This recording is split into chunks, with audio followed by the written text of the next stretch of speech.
আজকে শীতের সকালে বেরিয়ে পড়েছি আমরা মায়াপুরে। তো কিভাবে মায়াপুরে যাব সেটাই তোমাদের সাথে শেয়ার করলাম। প্রথমে তো সোনাকে ঘুম থেকে উঠিয়ে তাড়াহুড়ো করে, কারণ সকালের ট্রেন এখান থেকে।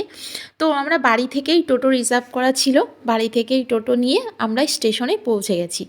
স্টেশনে টিকিট টিকিট কেটে সাথে সাথে দেখি ট্রেন আছে, তো আমরা সেই ট্রেনেই উঠে পড়লাম। তারপরে আমরা বনগাঁ গিয়ে ওয়েট করতে হবে, বনগাঁ থেকে আবার রানাঘাট, রানাঘাটের থেকে কৃষ্ণনগর। তো এই সকালের ট্রেনটা ধরলে একেবারেই বনগাঁ থেকে কৃষ্ণনগর যাই। তো খুবই সুবিধা বাচ্চা নিয়ে এই ট্রেনে যাওয়ার জন্য। এই প্রাকৃতিক পরিবেশ দেখতে দেখতে আমরা বনগাঁ পৌঁছেও যাচ্ছি। তো আমার সোনাকে তো দেখতেই পাচ্ছ, ওর খুব অসহ্য লাগছে, কারণ ও ফুল প্যান্ট পরেছে, তাই ফুল প্যান্ট একদমই পরতে চায় না। আর শীতের সময় ফুল প্যান্ট না পরলে কী করে হবে বলো তো, তাই নিয়ে একটু ঝামেলা করছিল।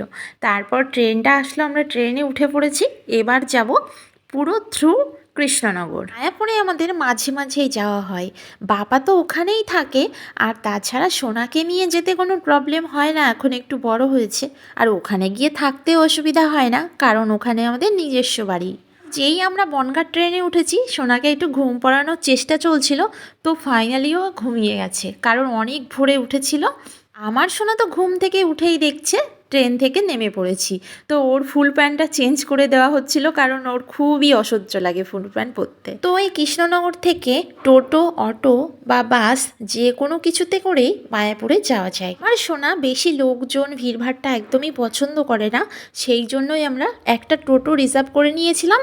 তো ওই টোটোতে করেই আমরা মায়াপুর ঘাটে পৌঁছে যাব। কৃষ্ণনগর থেকে মায়াপুর ঘাট পর্যন্ত যদি টোটোতে যাওয়া হয় সত্যিই খুব ভালো লাগে, কারণ রাস্তাটা এত সুন্দর, আর সকালের পরিবেশ দেখতে দেখতে যাওয়া জাস্ট অসাধারণ লাগছে। মায়াপুরে গেলে আমি একটু বেশি এক্সাইটেড হয়ে পড়ি, কারণ আমার ভীষণ ভীষণ ফেভারিট জায়গা হলো মায়াপুর।